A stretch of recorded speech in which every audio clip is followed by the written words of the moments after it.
이해찬 당대표의 속기서는 더불어민주당 제 110차 최고위원회를 속기하겠습니다. 제 110차 최고위원회를 속기하겠습니다. 이해찬 당대표의 발언 듣겠습니다. 한가지 유람선 침몰 사고가 난 지 5일째입니다.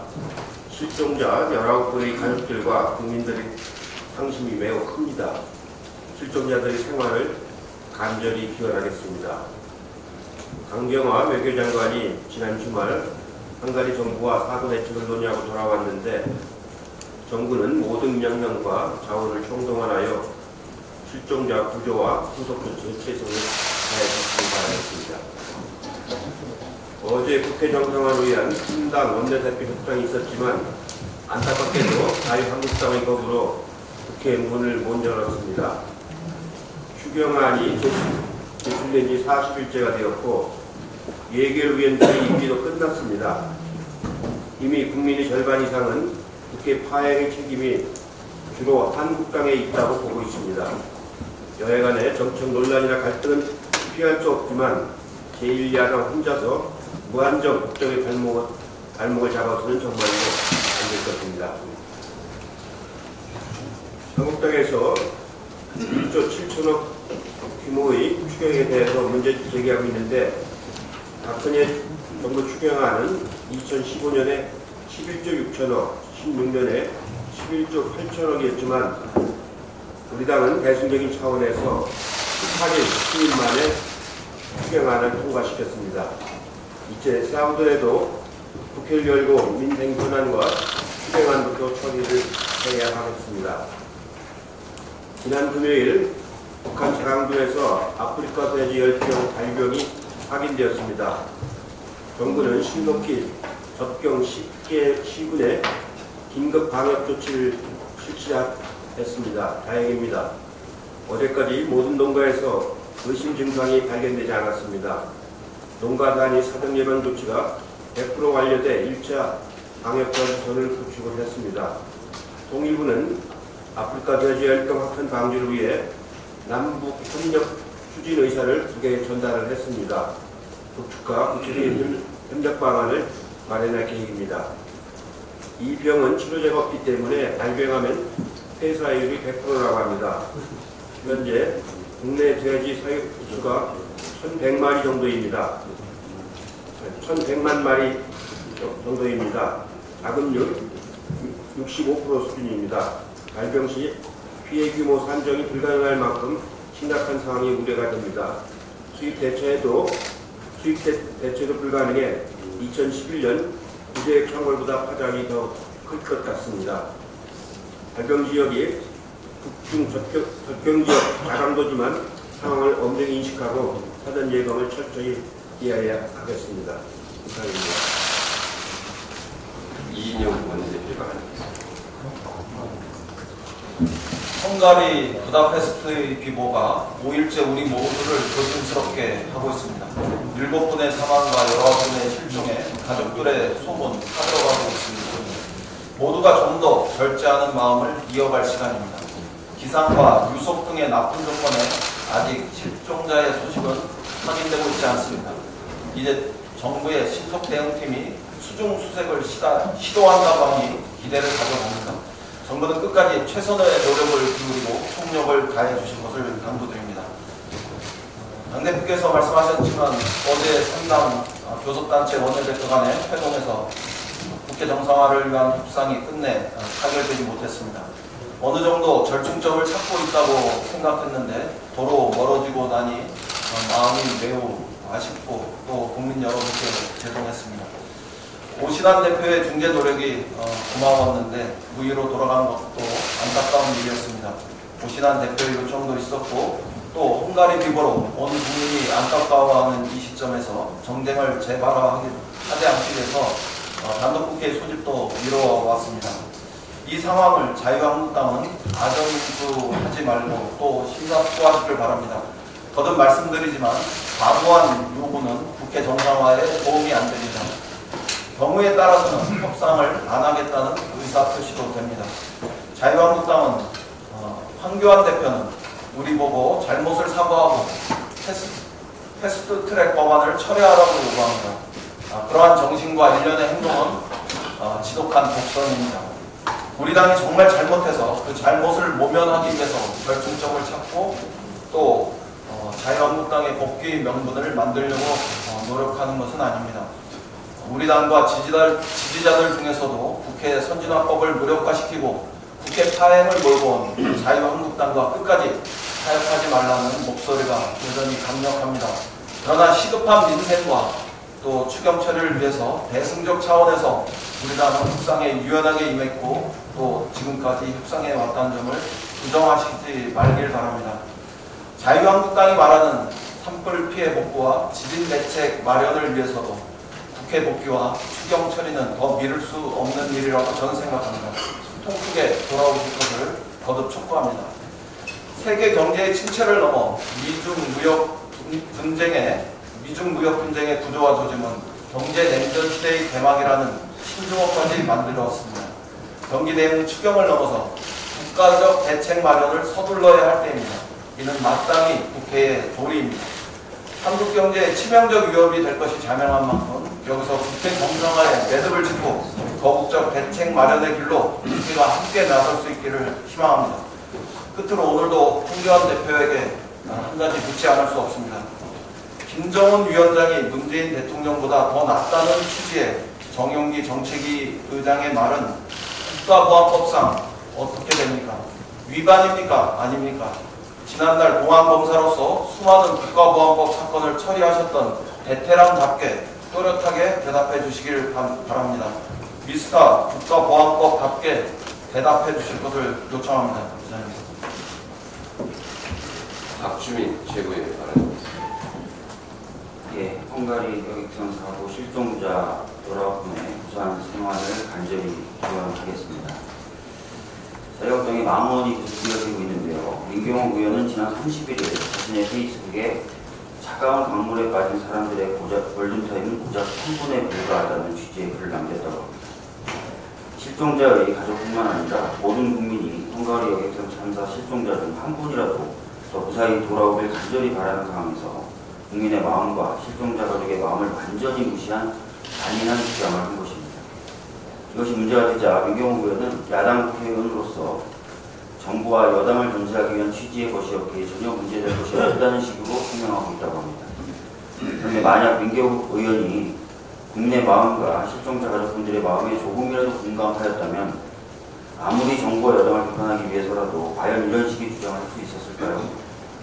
저는 단언컨대 그렇게 하지 못했을 것이라고 생각합니다.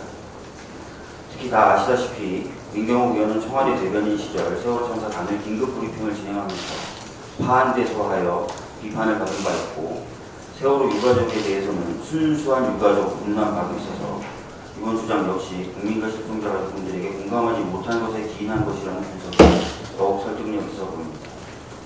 민경호 의원뿐만 아닙니다. 그동안 자유한국당에서는 5.18 관련 망언, 세월호 가족분들에 대한 망언이 연이어 터져나왔습니다. 모두 국민 정서와 공감하지 못하는 저급한 것들이었습니다. 국민의 고통에 공감하지 못하는 사람들이 정치를 한다면 어떤 일이 벌어질까요? 자신에게 권한을 위임해준 국민들의 고통에 공감하지 못하는 사람들이 국민을 위해 자신의 권한을 행사하지는 않을 것입니다. 과거 유명한 사회과학자이자 활동가였던 케네스 칼락은 권력자들이 더 나은 결정을 할 수 있도록 공감 능력 알약을 먹여야 한다고 농담처럼 말하기까지 했었습니다. 공감 능력은 권력과 가까이 있는 사람들이 가져야 할 가장 중요한 자질이자 필수 덕목입니다. 자유한국당이 국민의 마음에 공감하지 않는다면 아무리 단속하고 징계하더라도 망언 릴레이는 끝나지 않을 것인데 하물며 징계조차도 제대로 하지 않고 있습니다. 그동안 자유한국당의 막말을 옹호해왔던 조선일보마저 기본적 품위를 갖춰야 국민을 설득할 수 있다고 자유한국당을 비판하고 나선 이 상황을 잘 성찰하셔서 국민의 목소리에 귀를 기울여 주시고 공감하시기를 다시 한번 당부드립니다. 오늘은 무주택자의 날입니다. 저는 지난달 고 김선 주기영님의 집 없는 사람들의 고통을 위해서 애쓰셨던 정신을 기리는 사진전을 개최한 바가 있었습니다. 그리고 오늘은 30년간 제자리 걸음을 걷고 있는 주택임대차법 개정 관련된 토론회를 진행하고자 합니다. 우리 당이 주거복지를 위해서 애써왔던 역사는 매우 깁니다. 고 노무현 대통령께서도 주거복지에 누구보다 앞장서셨었는데 90년대 주거연대 공동대표로 활동하셨고 대통령 재임 시절에도 종부세를 도입한 것 이외에 시장 투명화, 장기 공공임대주택 확대, 개발이익 환수, 부동산 관련 대출 관련 등주에 노력하신 바가 있습니다. 오늘 무주택자의 날을 맞아 무주택자의 불안함을 해소하고 주거복지를 확대할 수 있는 논의를 국회에서 제대로 한번 시작해봤으면 좋겠습니다. 이상입니다. 박광호 최고위원.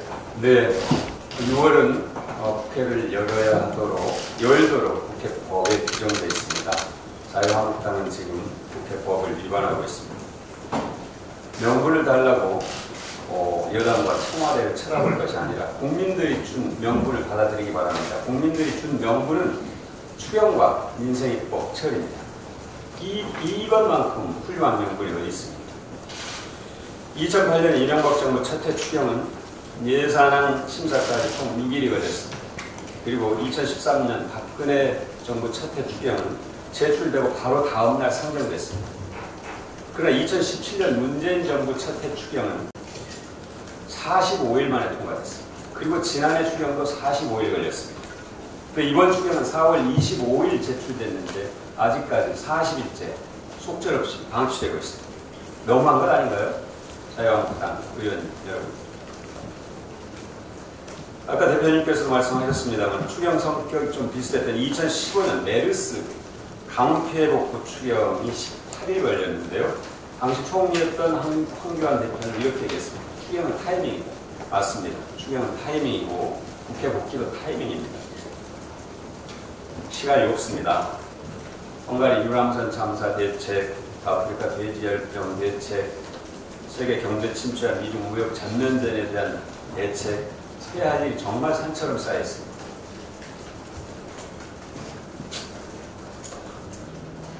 국민들을 볼모로 해서 추경과 민생입법을 미뤄서 문재인 정부에 타격을 주겠다고 생각한다면 그것은 참으로 어처구니없는 1차원적이고 단세포적인 발상입니다. 결국 국민들이 화를 내시고 추경 통과 안 되고 민생입법 안 되면 누가 직접 피해를 보고 강원 산불, 포항 지진, 미세먼지로 고통받는 국민들과 싸우겠다는 겁니다. 자유한국당 정신 차리시기 바랍니다. 박주민 최고께서 얘기하셨습니다. 자유한국당의 그 마음은 혐오 정치가 갈수록 도를 더해가고 있습니다. 자유한국당의 말은 국민과 소통을 위한 수단, 또 국회에서 대화와 타협을 위한 수단이 아니라 정부와 여당을 공격하기 위한 흉기가 되고 있습니다. 매우 불순한 의도를 갖고 있습니다. 양비론을 만들고 정치 혐오를 양산해서, 정치 냉소주의를 양산해서 정치 혐오로 끌고 가기 위한 그런 불순한 의도가 분명히 있습니다. 그리고 문재인 정부가 국민 사이를 이간하거나 또 갈등을 조장하는 그런 의도 또한 있습니다. 색깔론 지역주의, 허위 조작 정보가 주는 유혹에서 벗어나기 바랍니다. 국민 수준에 맞는 정치 언어, 정치 태도, 또 정치 품격을 지녀야 합니다. 국민에 대한 최소한의 존중, 그리고 국민이 선택한 문재인 정부에 대한 최소한의 존중, 이것이 대화와 소통의 첫 출발입니다. 이상입니다. 서른 최고위원. 6월 국회 회기가 시작됐지만 자유한국당의 몸으로 국회 정상화 합의에 이르지 못하고 있습니다. 선거법과 계획입법의 패스트트랙 지정 철회와 사과 없이는 국회 정상화 어렵다고 고집을 부리고 있는데 사과를 해야 할 사람들은 자유한국당입니다. 입에 담기 어려운 수준의 낙말로 국민들 마음을 해치고 외교 기밀 누설로 국익을 훼손하고 국회 정상화 거부로 민생을 외면하고 있는 자유한국당이 국민 앞에 사과하고 조건 없이 국회에 들어내야 한다고 봅니다. 안기환 대표께서 오는 6일 당대표 취임 100일을 앞두고 감이 깊어 먼 길을 나섰습니다 라는 제목의 에세이를 출간했다는데 황 대표의 에세이 제목을 이렇게 바꿔서 말씀드리고 싶습니다.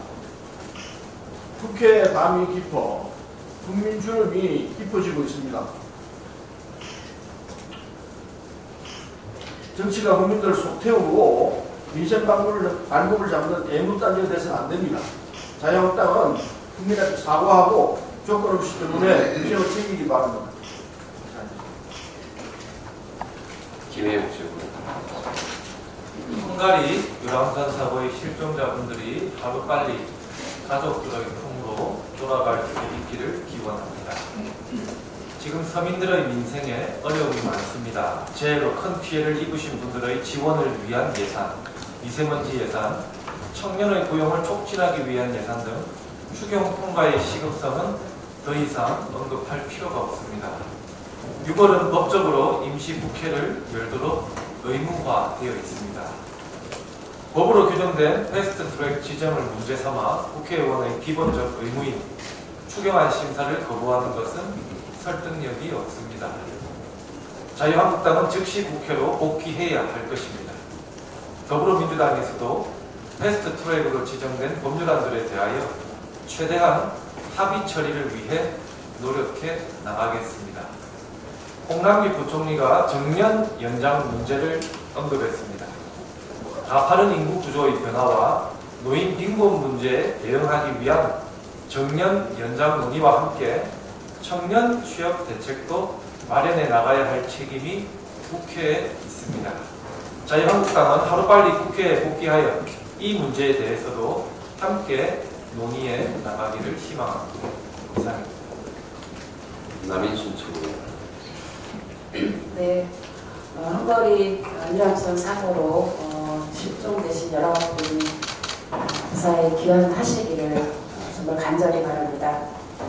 지난 5월 29일 검찰 과거사위원회 진상조사단은 김학의 전 차관 사건의 최종 조사 결과를 발표했습니다. 한편 검찰 수사단은 이르면 오늘, 늦으면 내일 의혹 관련 핵심 인물인 김 전 차관과 건설업자 윤중천 씨를 기소하고 중간 수사 결과를 발표한다고 합니다. 과거사위원회는 원주 별장을 둘러싼 실체적 진실과 이권, 고의적인 부실 수사 의혹, 다수 법조 관계자를 비롯한 조직적 유착 비호 세력에 대해 성역 없이 엄정히 수사해서 실체적 진실을 규명할 것을 권고했습니다. 과거사위원회는 조사 결과를 통해서 전직 검찰 고위 간부들에 대해 건설업자 윤중천 씨와 연루된 정황을 구체적으로 밝히고 있습니다. 한모 씨는 서울중앙지검장으로 재직 당시 윤중천이 한방천하 사건으로 수사를 받던 중 진정서를 제출하자 수사 주체를 변경해줬고, 박모 씨는 변호사 개업 이후에 윤중천이 소개한 사건의 수임자 중 일부를 리베이트로 지급하여 변호사법을 위반한 것으로 의심되는 사정이 확인되었다고 합니다. 과거사위원회가 이에 대한 수사를 촉구한 만큼 검찰 수사단은 한치의 주저함이 없이 이에 대한 수사에 나서기를 바랍니다. 이번 사건은 썩을 대로 썩은 권력 집단이 사익을 위해서 여성들을 도구로 이용하며 여성의 인권을 철저하게 짓밟은 범죄입니다. 검찰은 이번 기회에 사건을 정의롭게 해결해서 잘못된 과거를 말끔히 청산하고 국민들의 신뢰를 회복할 수 있도록 최선을 다해야 하겠습니다. 끝으로 과거사위원회가 고위공직자 비리수사처를 마련하기 위한 입법적 논의에 법무부와 검찰이 조직 이해를 넘어서 적극 참여할 것을 권고했습니다. 이 사건에서 주는 교훈처럼 전현직 검사의 직무 관련 범죄를 기존 검찰, 경찰이 수사할 경우 사건 실체가 왜곡되거나 축소, 부실수사 의혹이 끊이지 않았기 때문에 얻어낸 결론이니만큼 검찰은 과거사위원회 권고를 새겨 들으실 것을 다시 한번 당부드립니다. 이상입니다. 이영숙 최고위원을 받겠습니다. 지난 5월 30일 공군 제706 보안부대장 문전병 원희 씨가 광주지검에 출석했습니다. 그리고 5.18 민주화운동 당시 전두환 보안사령관의 광주행 목격담을 증언했습니다. 원희 씨의 증언에 따르면 전두환은 5월 18일 집단 사격 당일인 5월 21일 용산 헬기장에서 극비리의 비빈용 헬기에 홀로 탑승해 광주로 향하는 것을 목격했다고 합니다. 특히 오 씨는 당시 전두환이 공군 헬기를 이용했기 때문에 신동만 706 보안부대장의 영전만 받고 곧바로 이륙했고 1시간 30분 단위로 상황보고 전문이 기록됐었다고 증언했습니다. 증언이 매우 구체적이고 또 신뢰성이 높은 것으로 판단이 됩니다. 용기를 내서 5.18 진실을 전언해 주신 오은기 씨에게 감사의 말씀드립니다. 특히 이처럼 광주는 5.18 당시 계엄군이나 보안사 등에 근무했던 관계자 그리고 또 군관련 기관에 근무했던 분들의 증언을 기다리고 있습니다. 이런 증언들이 하나 둘씩 쌓인다면 학살 명령자를 포함한 5.18 진실을 밝히는 일이 그리 멀지만은 않다고 판단됩니다. 많은 분들의 용기를 기대하겠습니다. 네, 이상 모두 발언을 마치고 회의를 비공개로 전환하겠습니다. 많은 여러분들의 협조를 부탁드립니다.